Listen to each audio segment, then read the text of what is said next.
Arthur Sterling chuckled, dismissing the child's small voice.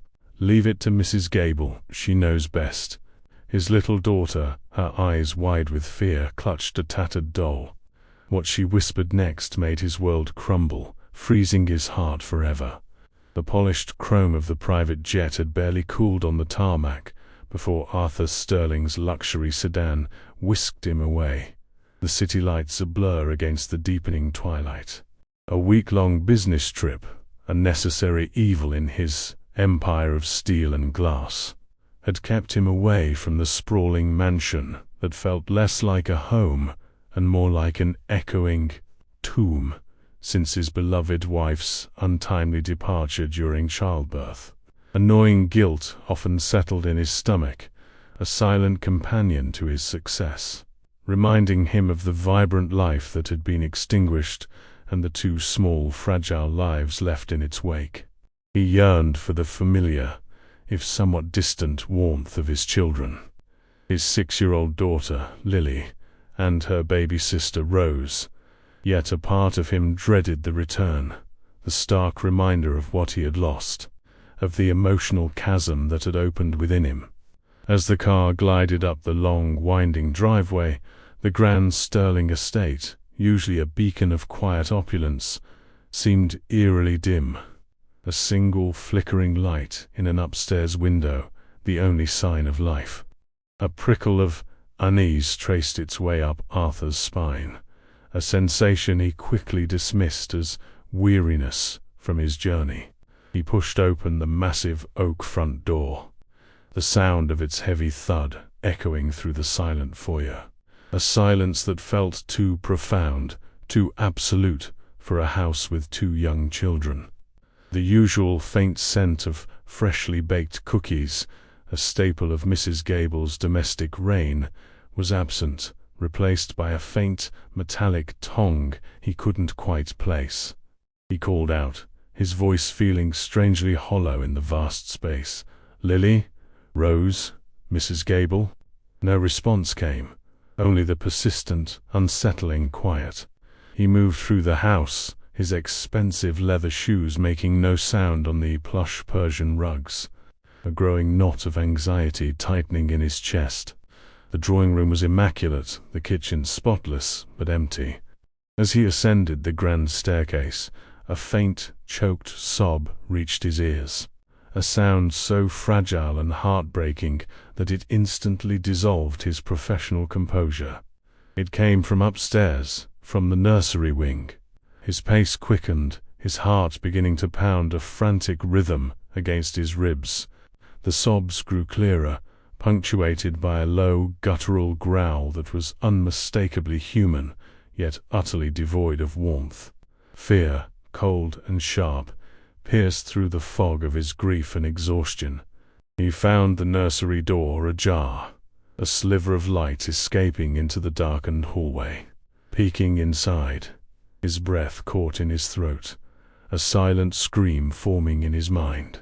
Lily, his sweet, usually vivacious daughter, was huddled in a corner, her small frame trembling, her face streaked with tears and dirt, clutching a worn, headless ragdoll to her chest.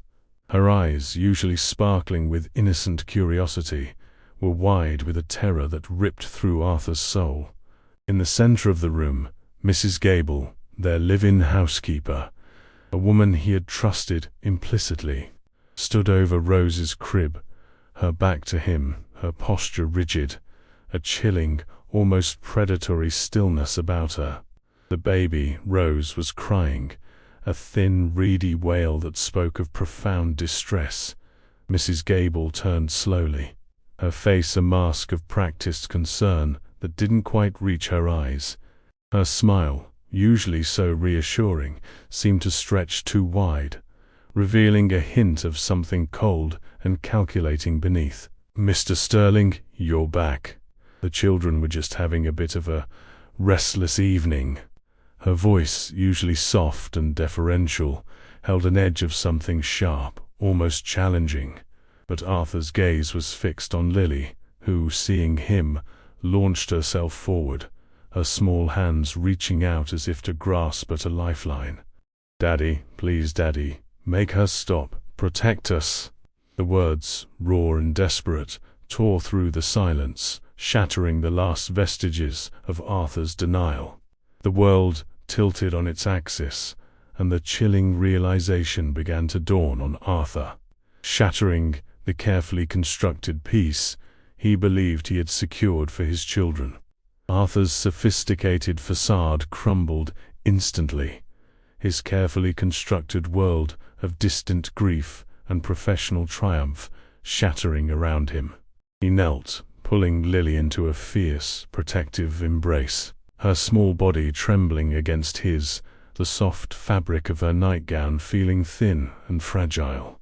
Her words, "Daddy, please, Daddy, make her stop, protect us," echoed not just in the silent nursery, but deep within the hollow chambers of his own heart.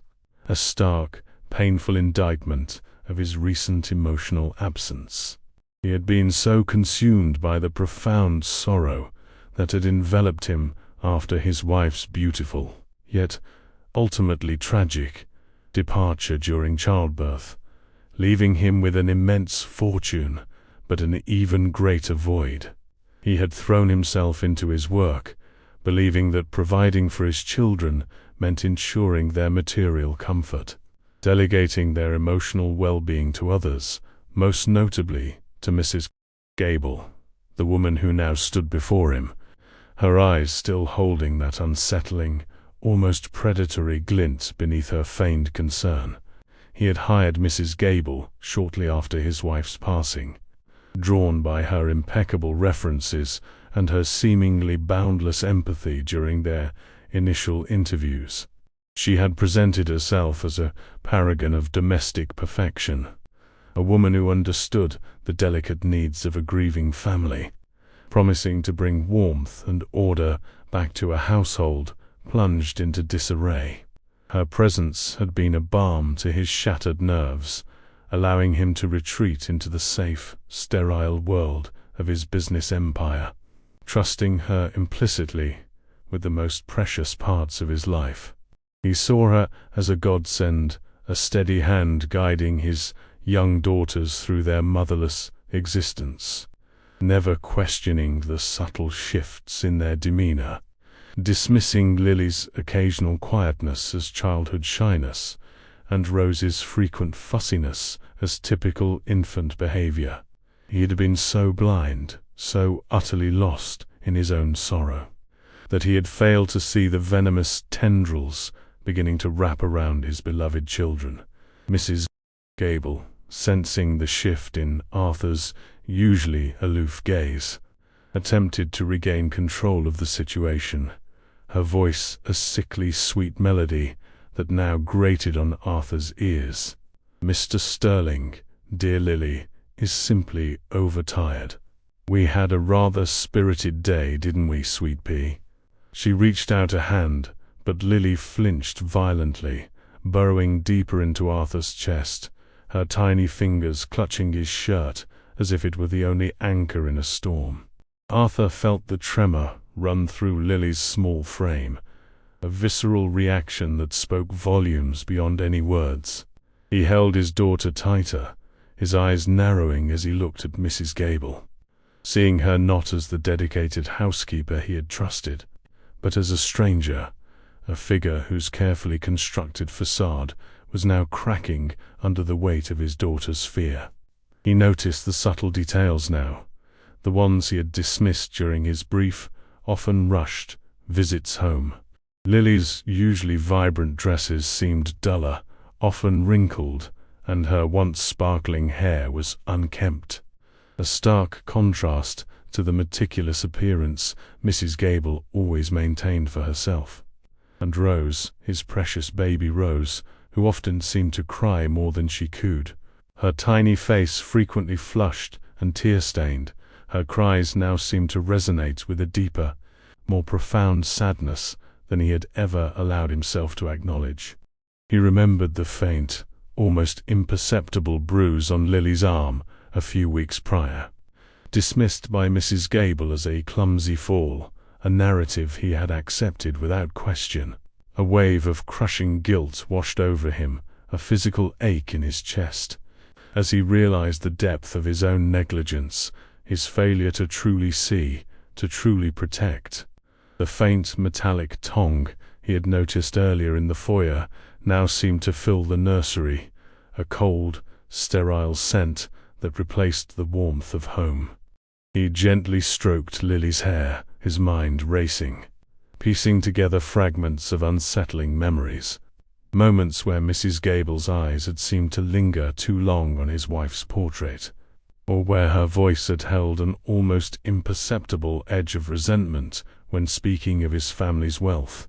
He recalled the way she had subtly, yet consistently, discouraged any visits from his distant relatives or the few friends who had tried to offer support, claiming the children needed stability, needed to be shielded from further emotional upheaval.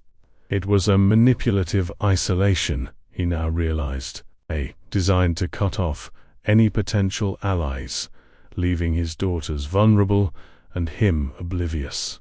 He stood slowly, Lily still clinging to him, her small head buried in his shoulder, her quiet sobs now a steady rhythm against his ear.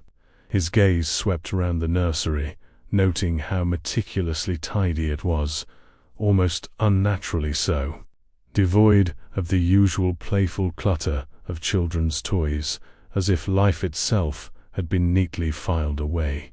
He knew, with a chilling certainty that settled deep in his bones, that something profoundly wrong had been happening in his home, under his very roof, while he had been blinded by his own grief. The image of his wife's beautiful, knowing smile from a faded photograph on his bedside table flashed in his mind, and with it a sudden, sharp memory of a small, unopened letter she had left for him, tucked away in her most cherished book. A letter he had been too emotionally fragile to read until now. Perhaps, he thought, a desperate flicker of hope amidst the growing horror. Perhaps she had seen something. Perhaps she had left him a warning. His journey transformed from that of a grieving widower to a fierce, protective lion. A desperate race against time to unearth the full extent of Mrs. Gable's depravity, to gather irrefutable evidence, and to find the courage to confront the monster he had unknowingly invited into his family. Arthur gently untangled Lily's small fingers from his shirt, placing her carefully on the floor, though she still clung to his leg, a silent plea for him not to leave her side. His eyes, usually cool and analytical, now blazed with a fierce, protective fire as he slowly rose to his full height, his gaze never leaving Mrs. Gable. The housekeeper, sensing the shift in his demeanor, stiffened imperceptibly, a saccharine smile faltering just a fraction. "Mr. Sterling, you're quite mistaken. I assure you, everything is perfectly in order. Lily is simply prone to these little night terrors since her mother's departure. It's quite common for children, a natural grieving process." Her voice was smooth, almost hypnotic, an attempt to weave a web of plausible denial. But the subtle tremor in her hand, as she adjusted her apron, betrayed a nascent fear. Arthur remained silent, his silence a heavy, suffocating blanket that pressed down on her, stripping away the layers of her carefully constructed facade. He moved towards the crib, his steps deliberate, his heart aching at the sight of Rose, her tiny face blotchy and tear-stained, her small fists still balled in distress. He picked her up, cradling her close, feeling the fragile weight of her against his chest, a stark reminder of his profound responsibility. He looked at Mrs. Gable, his voice low, a dangerous rumble that held no trace of his usual calm. "I think, Mrs. Gable, that there is much that is not in order." He did not accuse directly, but the implication hung heavy in the air, a palpable tension that crackled between them. She attempted to protest again, her words a rehearsed script of innocence and devotion, but Arthur simply turned his back, carrying Rose, with Lily still clinging to his leg, out of the nursery and towards his own suite, a place where he could finally feel a semblance of safety with his children. The days that followed were a blur of heightened vigilance and quiet, agonizing observation.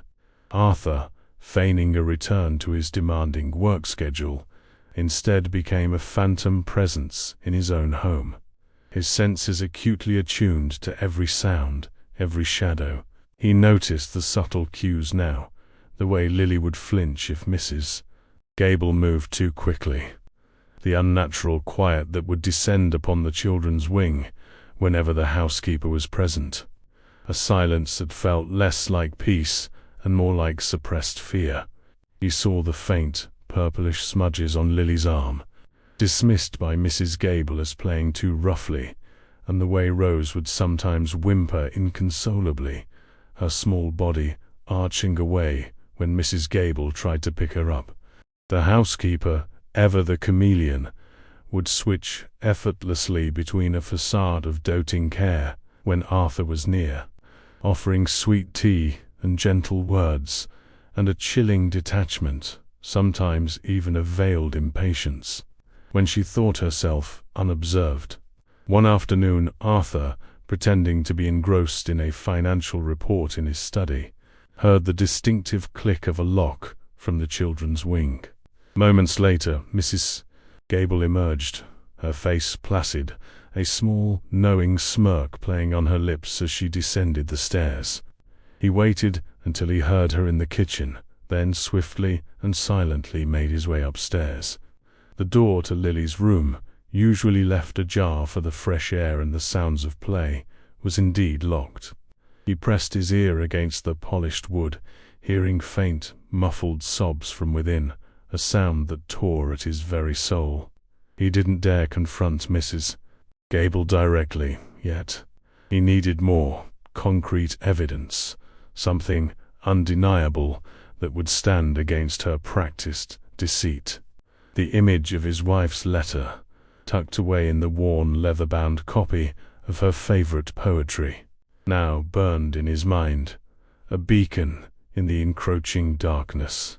The weight of his past absence pressed down on him with suffocating force. He had been so blind, so consumed by his own grief, by the relentless demands of his empire, that he had allowed this insidious evil to fester in the heart of his home. Every tear from Lily, every whimper from Rose, felt like a fresh wound, a testament to his failure as a father. He remembered his wife's gentle insistence on spending time with the children, her quiet wisdom, her intuitive understanding of their needs. A wave of profound regret washed over him, but with it came a fierce, unyielding resolve. He would not fail them again. He would be the protector they deserved, the lion their mother had always known he could be. That night, long after the mansion had settled into its deep, silent slumber, Arthur retrieved his wife's cherished book from his bedside table. His fingers trembled slightly as he opened it, finding the delicate, cream-colored envelope tucked between the pages, its seal still unbroken. Her familiar, elegant handwriting addressed to him, "My dearest Arthur," sent a fresh pang of sorrow through him, but also a surge of desperate hope. He carefully broke the seal, the soft rustle of paper, the only sound in the vast, dark room. He began to read, his eyes scanning her beautiful script, each word a whisper from the woman he had loved, a voice from beyond her physical presence, a voice that he prayed would offer him the guidance he so desperately needed in this terrifying, unfolding nightmare. The words on the page began to unfurl a truth far more chilling than he could have ever imagined, a truth that would expose the very core of the darkness that had infiltrated his family. The words on the page were like a ghostly embrace, a final, poignant whisper from his beloved. His wife, with her uncanny intuition, had written of a growing unease regarding Mrs. Gable, a subtle shift in her demeanor after the initial weeks.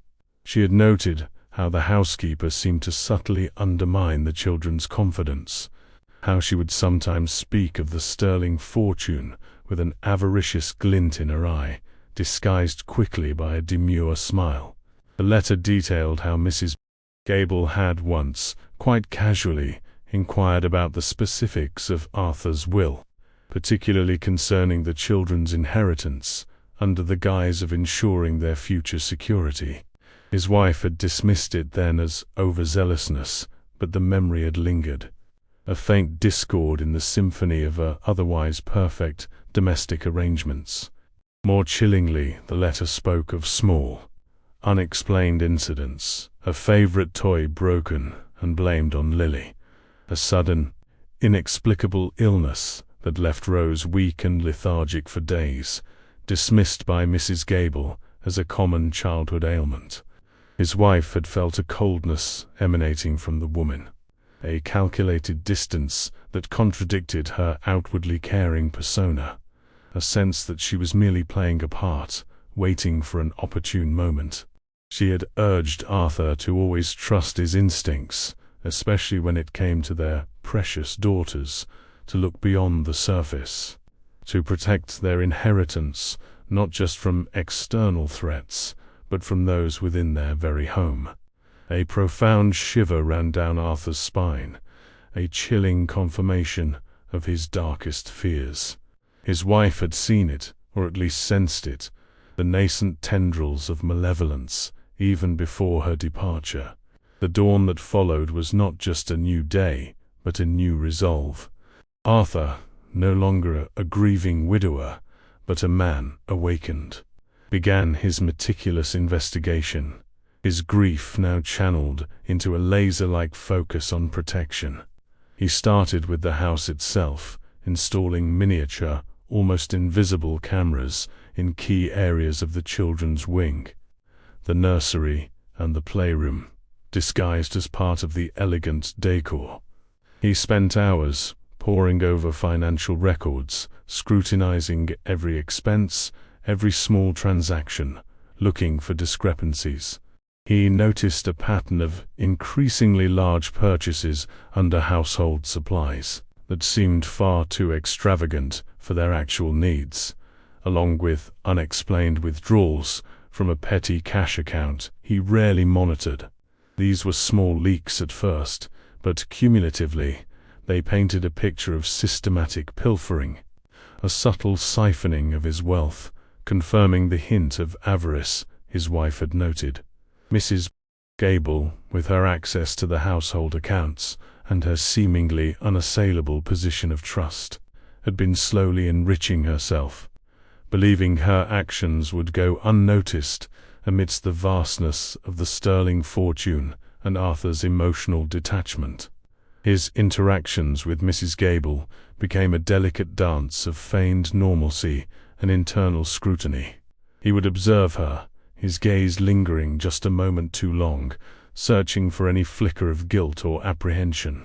She, in turn, seemed to become more cautious, her movements more deliberate, her smiles a touch too wide, her words a shade too sweet. The air in the mansion grew thick with unspoken tension, a silent battle of wills played out in the grand hallways and sunlit rooms. Arthur made a point of spending more time with Lily and Rose, seeking to mend the fractured bonds of his absence. He would sit with Lily for hours, reading her favorite stories, his voice a soothing balm against the lingering fear in her eyes. He would hold Rose, rocking her gently, singing lullabies his wife used to sing, feeling the warmth of her tiny body against his, a tangible connection that began to fill the emptiness in his heart. The children, slowly, tentatively, began to respond to his renewed presence, their laughter, though still fragile, starting to echo through the once silent rooms. One evening, Arthur witnessed a particularly disturbing scene captured by one of his hidden cameras.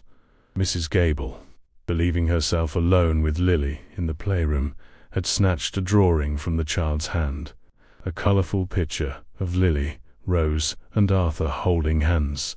"This is rubbish," she had sneered, tearing it into tiny pieces before Lily's horrified eyes. "Your father is too busy for such childish things, and your mother, she's gone. You only have me now." Lily had burst into silent tears, her small body shaking.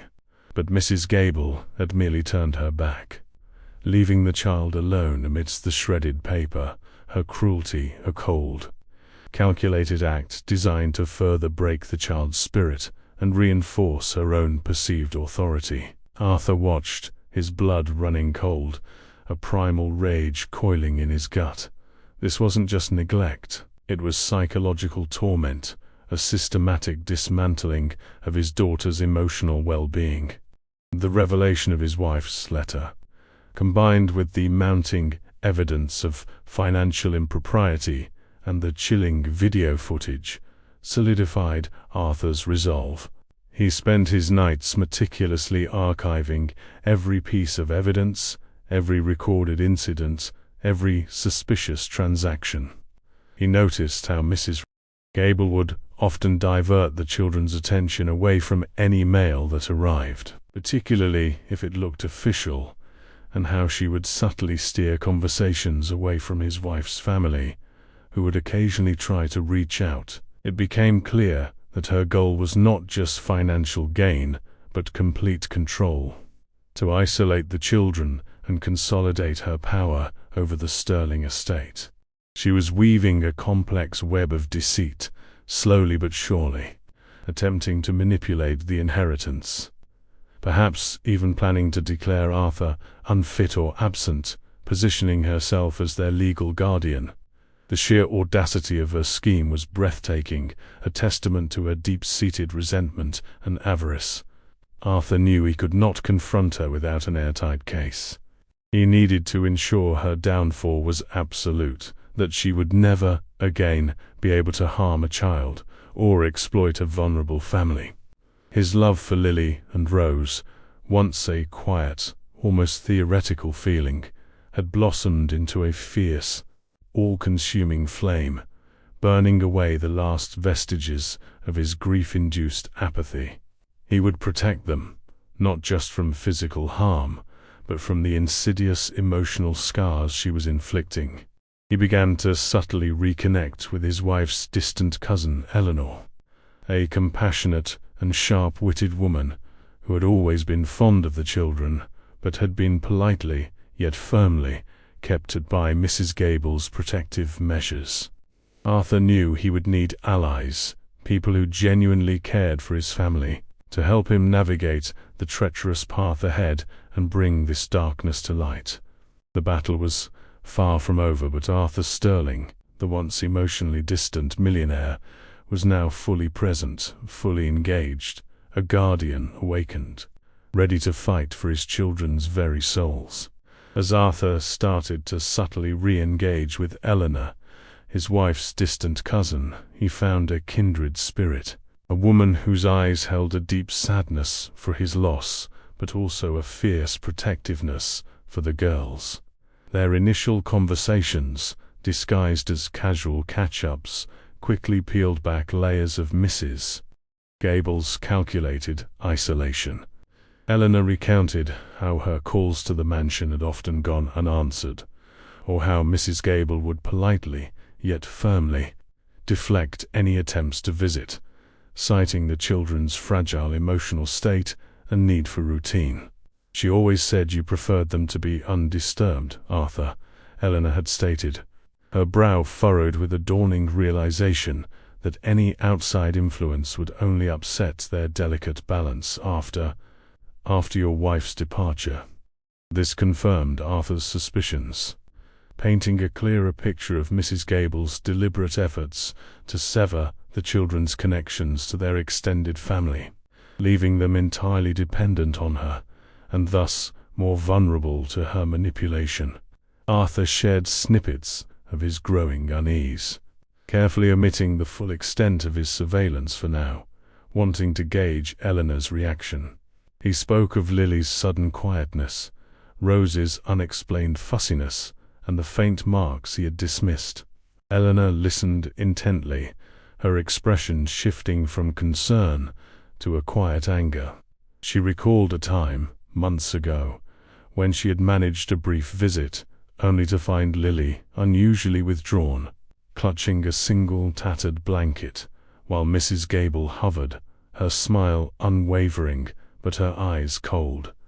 She had dismissed it then, attributing it to grief, but now, with Arthur's revelations, a chilling mosaic began to form. Eleanor, with her legal background, a detail Arthur had almost forgotten, offered to discreetly investigate Mrs. Gable's past, to see if there were any patterns, any hidden histories that might shed light on her true character. Her support was a lifeline, a tangible ally in the suffocating solitude of his investigation. The hidden cameras continued to capture disturbing scenes. Mrs. Gable, emboldened by Arthur's continued absence in the corporate world, grew bolder in her cruelty, her mask slipping more frequently. One afternoon, the footage revealed her refusing Lily a simple glass of water, despite the child's tearful pleas, forcing her to finish a plate of food she clearly disliked. Her voice laced with a chilling sweetness that made Arthur's stomach churn. "Good girls eat all their dinner, Lily. Or there will be no stories tonight, and no playing with your sister," she had purred, her eyes fixed on the trembling child. The psychological warfare was relentless, designed to break Lily's spirit, to assert absolute dominance. Rose, too, suffered, often left for extended periods in her crib, her cries ignored, only to be picked up roughly when Mrs. Gable needed to present an image of maternal care to a visiting tradesperson. The evidence mounted, each clip a dagger to Arthur's heart, fueling his righteous fury. His nights became a vigil, not just for the footage, but for the subtle sounds of the house. He often found himself creeping through the darkened hallways, a silent guardian, listening for any cries, any movements. One night he heard Mrs. Gable's voice, low and menacing, coming from the children's wing, long after they should have been asleep. He crept closer, peering through a crack in the door of Lily's room, a sliver of light illuminating a terrifying tableau. Mrs. Gable stood over Lily's bed, holding a small silver locket, his wife's locket, a cherished gift he had given her. "This means nothing," she hissed, her voice barely audible, but laced with venom. "Just another trinket from a life that is gone. You are nothing without me." Lily, her eyes wide with fear, shook her head silently, tears streaming down her face, her small hands clutching her own chest as if to protect her heart. Arthur felt a cold dread, realizing the depths of her malice, not just for gain, but for the sheer pleasure of inflicting pain, of erasing the memory of his wife and replacing it with her own twisted authority. The next morning, Eleanor contacted him with a discovery. Mrs. Gable, whose real name Eleanor confirmed was not just a housekeeper with a hidden agenda. Her past was riddled with similar, albeit less overt, incidents. She had worked for several affluent families, always leaving under vague circumstances, often after small sums of money or valuable items had gone missing. More disturbingly, a previous employer, an elderly widow, had suddenly changed her will to include a significant bequest to Mrs.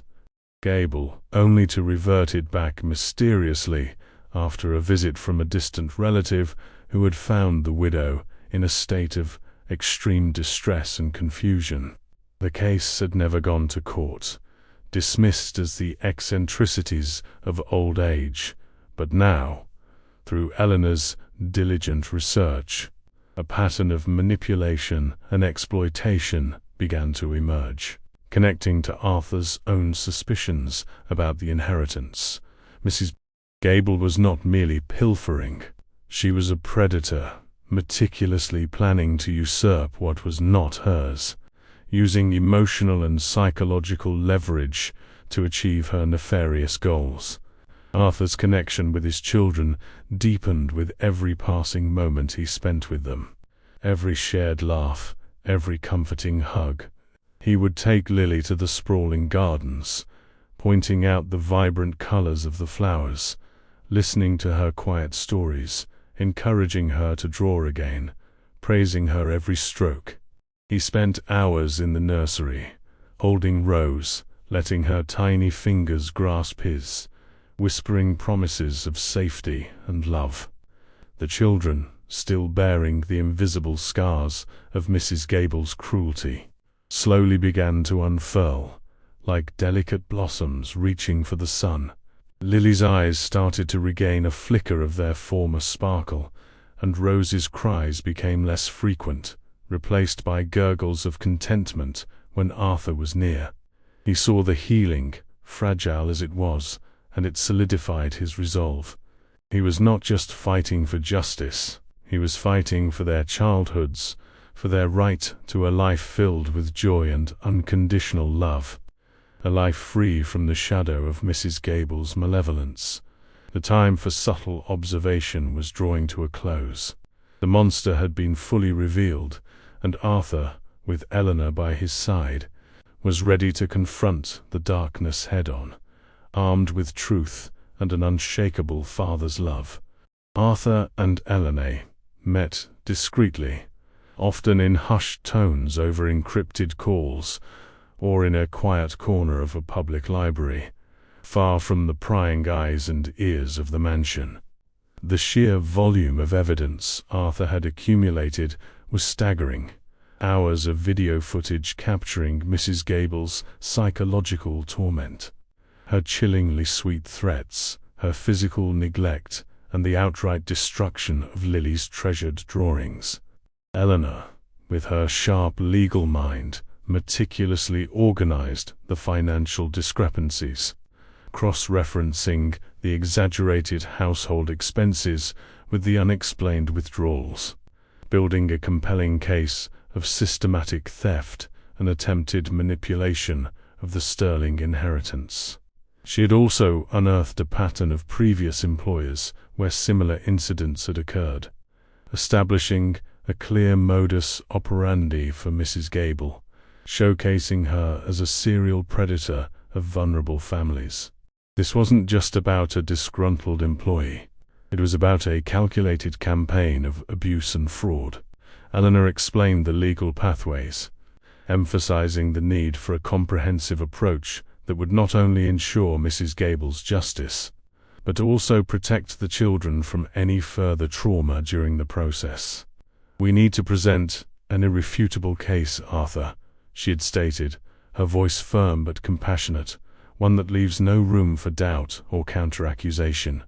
"The well-being of Lily and Rose must be our paramount concern throughout this." Arthur, his jaw set with grim determination, agreed wholeheartedly.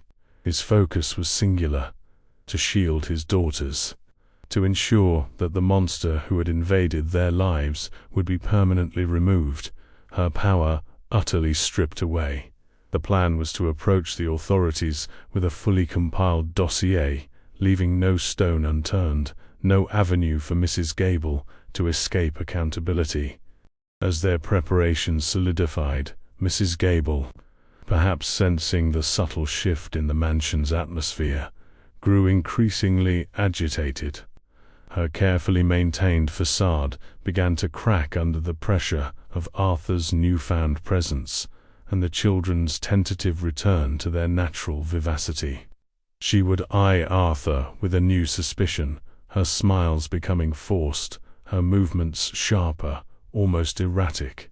One afternoon, Arthur observed her lingering near his study, her hand hovering over the doorknob, a clear attempt to access his private space, perhaps to search for any incriminating evidence against her, or to destroy anything that might expose her. He had subtly secured his office, anticipating such a move. But the incident served as a stark reminder of her cunning and desperation. The mansion, once a sanctuary, now felt like a battlefield, a silent war being waged within its opulent walls. The children, too, felt the escalating tension. Lily, though slowly healing under her father's loving attention, would occasionally regress, her eyes darting nervously whenever Mrs. Gable entered a room. Rose, now often cradled securely in Arthur's arms, would sometimes whimper at the sound of Mrs. Gable's voice, a primal instinct of fear that tore at Arthur's heart. He redoubled his efforts to reassure them, to create pockets of joy amidst the growing storm. He organized special playtime in the garden, planting flowers with Lily, letting her choose the colors and the spots, fostering a sense of control and creativity that Mrs. Gable had systematically suppressed. He would push Rose gently on a swing, her delighted gurgles a melody that slowly began to drown out the echoes of past cries. These moments of pure, unadulterated fatherhood were his anchor, his motivation, reminding him exactly what he was fighting for. The breaking point came swiftly and dramatically. One morning Arthur, having made arrangements for Lily and Rose to spend the day with Eleanor at her secluded country home, informed Mrs. Gable of his plans, feigning a business trip. He watched her carefully, noting the gleam in her eyes, the almost imperceptible smirk that quickly vanished. She believed she had won a temporary reprieve, another opportunity to assert her twisted authority, perhaps even to further her nefarious schemes unimpeded.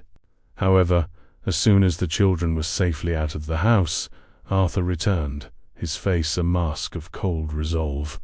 He had anticipated her reaction, knowing that with the children gone, she might make a desperate move. He found her in his study, the door forced open, his desk drawers pulled out, papers strewn across the floor in a frantic search.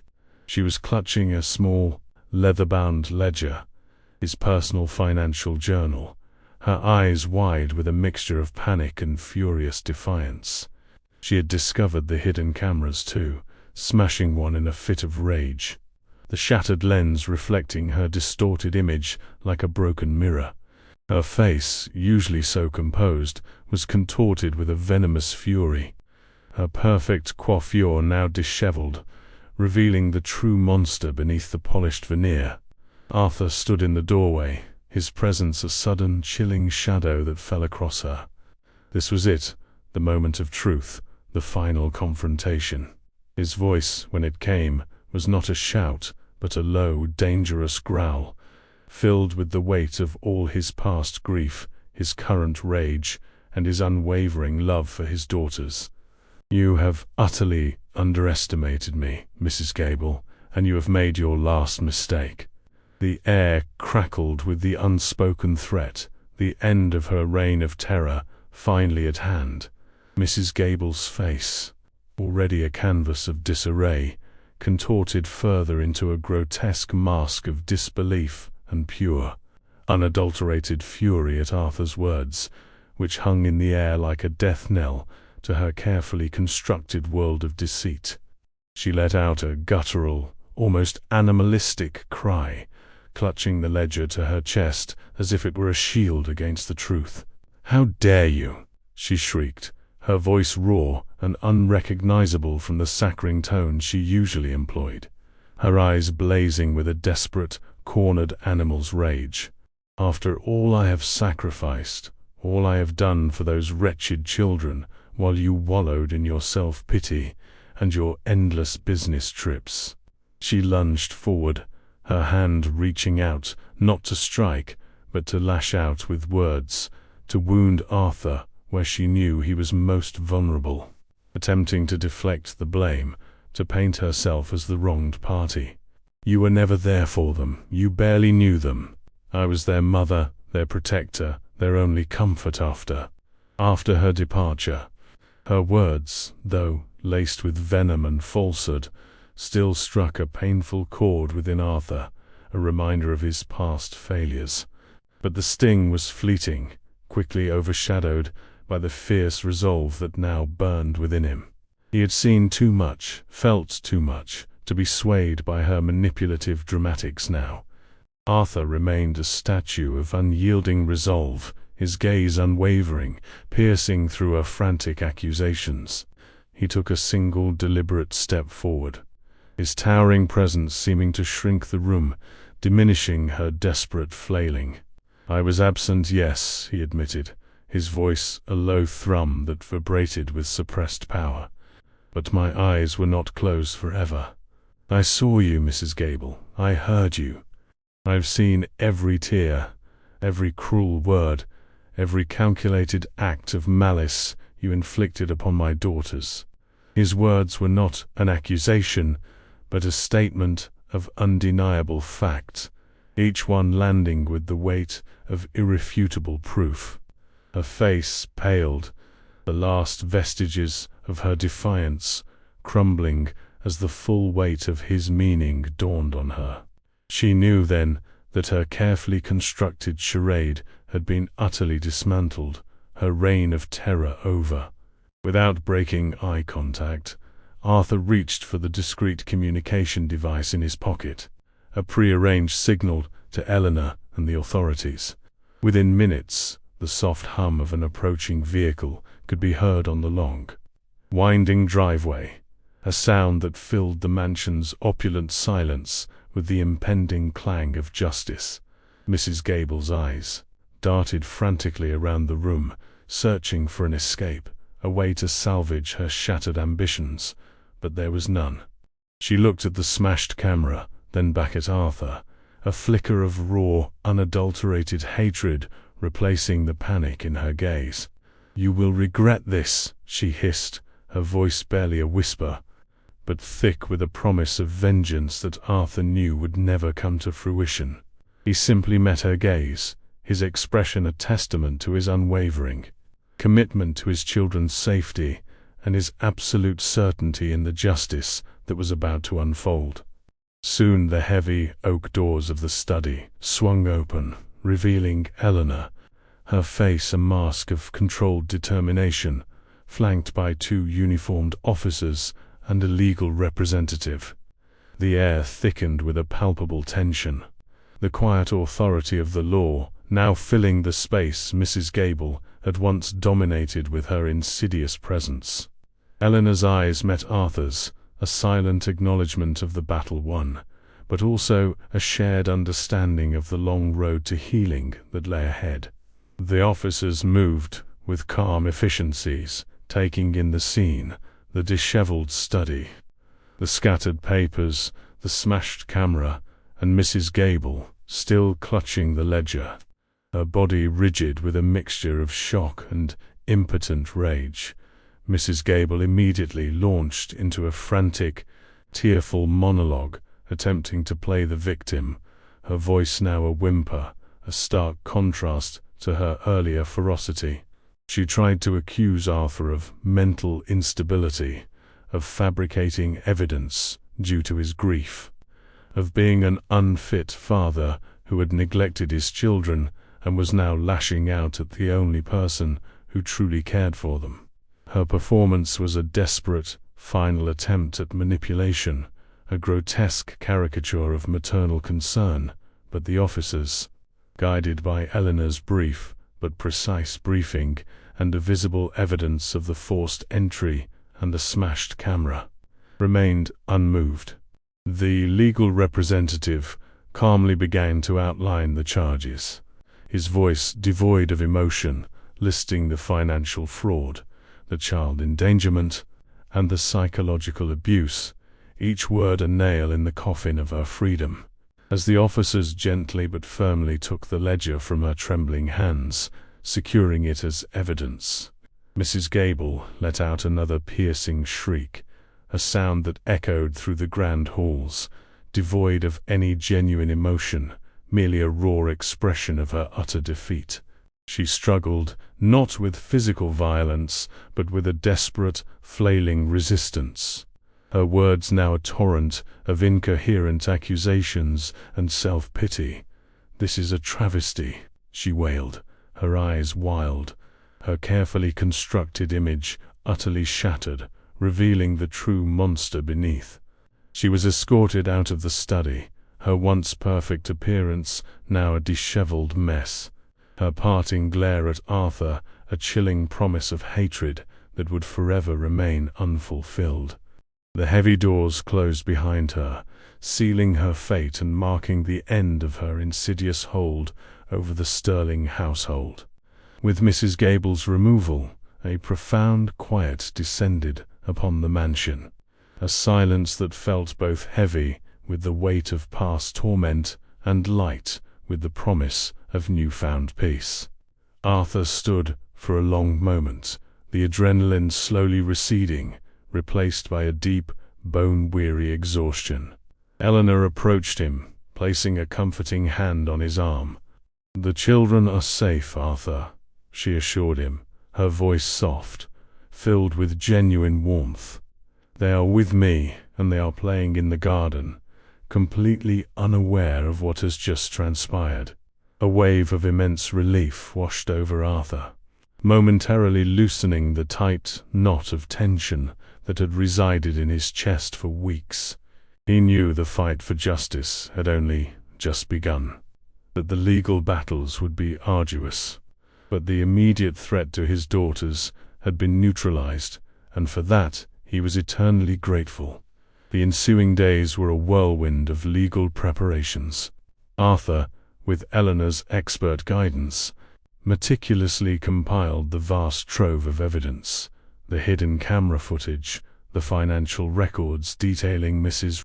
Gable's systematic pilfering, the detailed accounts of her psychological abuse, and the testimony from previous employers that Eleanor had unearthed. Every piece of evidence was a testament to Mrs. Gable's calculated cruelty and avarice, building an unshakable case against her. Arthur spent his evenings at Eleanor's country home, reconnecting with Lily and Rose, slowly, gently, guiding them towards a future free from the dark shadow of their past. He would watch them play, their laughter slowly regaining its natural, unburdened sound, and in those precious moments, he found the unwavering strength he needed to face the impending confrontation in the courtroom, not just for justice, but for their healing, for their very souls. The day of the trial dawned with a heavy, unyielding sky, mirroring the somber weight that pressed upon Arthur's heart, even as a fierce determination burned within him. He sat in the hushed courtroom, the air thick with anticipation, his gaze fixed on the judge's bench, then briefly sweeping over the stern faces of the jury.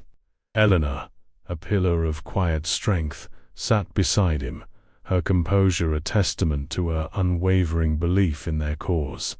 Across the room, Mrs. Gable sat, her appearance meticulously crafted to evoke sympathy, her eyes downcast, a picture of false contrition.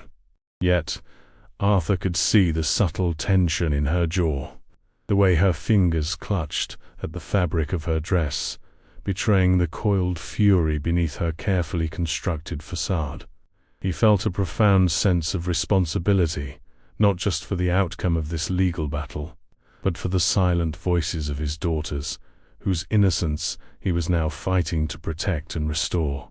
Eleanor began her opening statement, her voice clear and resonant, weaving a narrative that was both heartbreaking and damning.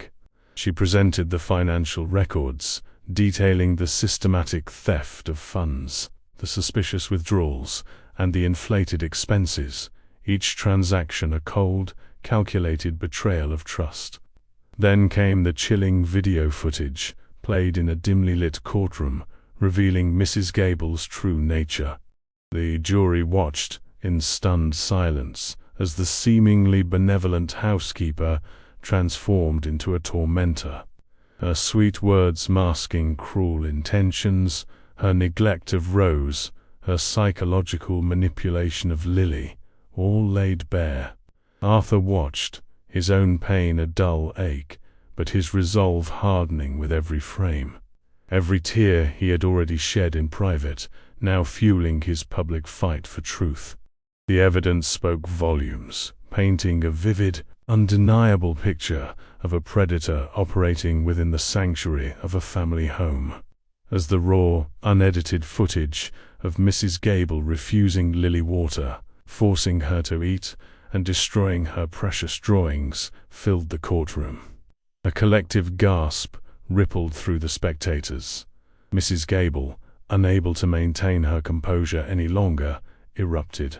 She sprang from her seat, her face contorted with a venomous rage that shattered her earlier pretense of innocence. "This is a fabrication, a lie," she shrieked, her voice echoing through the chamber, raw and untamed. "He neglected them. He left them to grieve alone. I was the one who cared, who cleaned up his messes, who gave them a semblance of a family after her." Her accusations, wild and desperate, were a final, flailing attempt to deflect, to wound Arthur, to twist the narrative to her own advantage. But the images on the screen, the irrefutable proof of her cruelty, rendered her words hollow. A pathetic display of a cornered villain.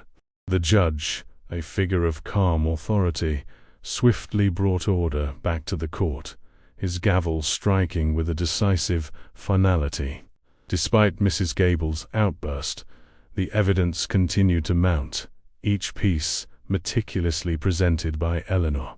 Former employers, contacted by Eleanor's diligent research, provided testimonies that painted a pattern of manipulation, of missing valuables, and of suspicious changes in wills, solidifying the image of a serial predator.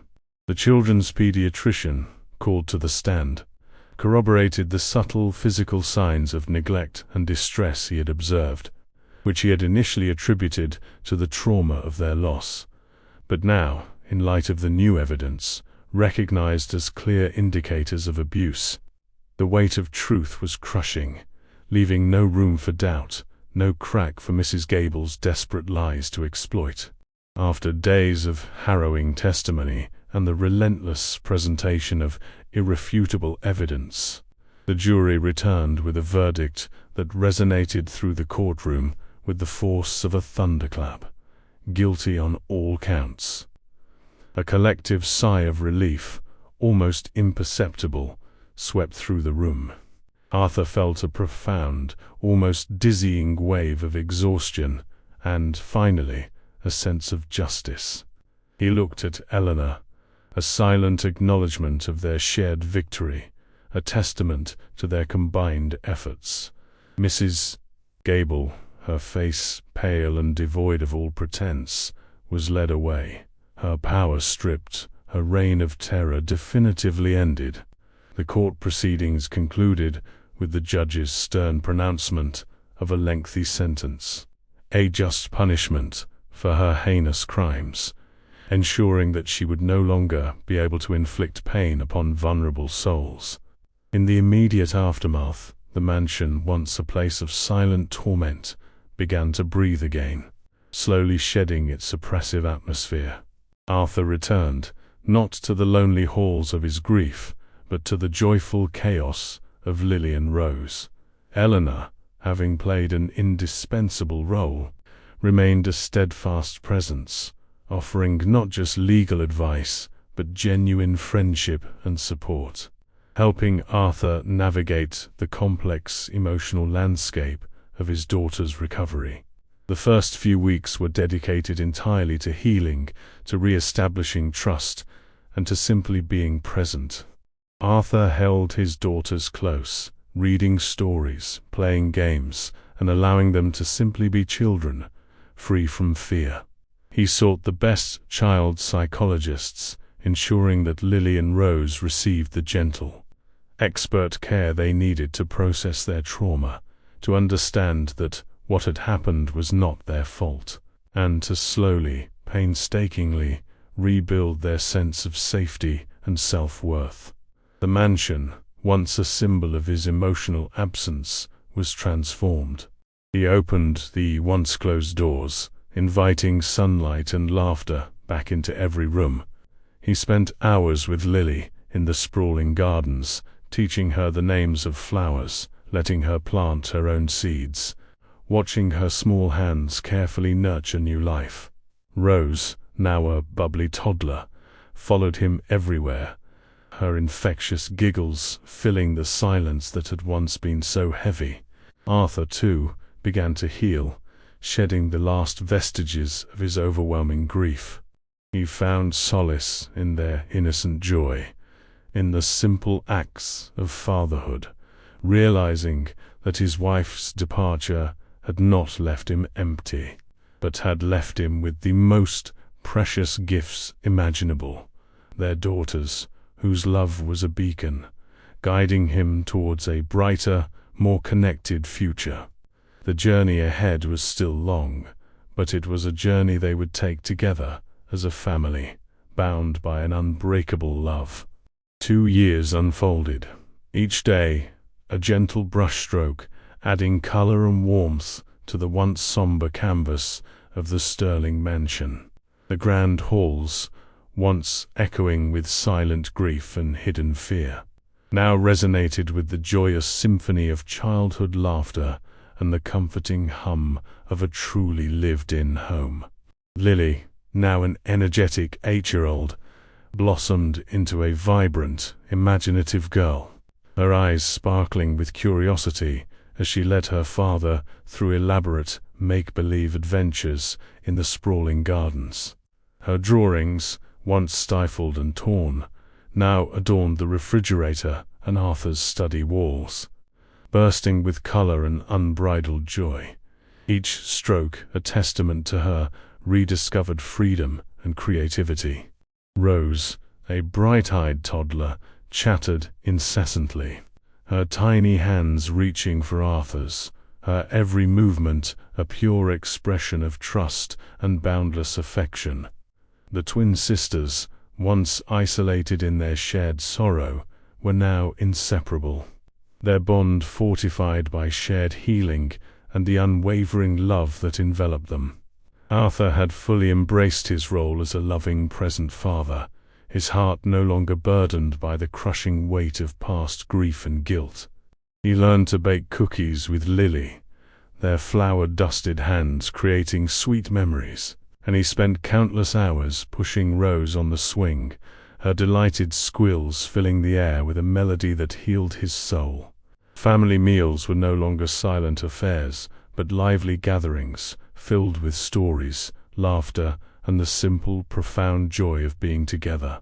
Eleanor, a cherished friend and confidant, remained a vital part of their lives, her quiet strength and wisdom a steady anchor.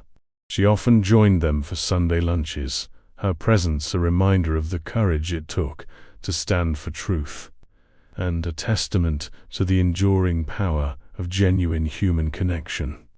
The mansion itself seemed to exhale, its grand architecture now housing not just a family, but a thriving, loving ecosystem of hope and renewal. The memories of Mrs. Gable's cruel reign had faded into a distant, unpleasant shadow, a stark contrast to the brilliant light that now permeated their lives. Justice had been served, her manipulative schemes exposed and punished, ensuring that her malevolence would never again touch innocent lives. Arthur had learned that true strength lay not in wealth or professional success, but in the unwavering commitment to those he loved, in the courage to confront darkness, and in the boundless capacity for unconditional love. His journey from an emotionally distant widower to a fiercely protective and deeply connected father was a testament to the resilience of the human spirit, a powerful narrative of redemption woven with threads of truth and profound affection. The Sterling family, once fractured, was now whole, their future bright with the promise of endless possibilities, a testament to the fact that even after the deepest sorrow, love always finds a way to bloom. What depths would you plumb? What sacrifices would you make to shield the innocent from harm? How do we, as a society, ensure that no child suffers in silence? Share your thoughts and join the conversation. Remember, The purest form of justice is found in courage, truth, and the unwavering, unconditional love we offer to one another.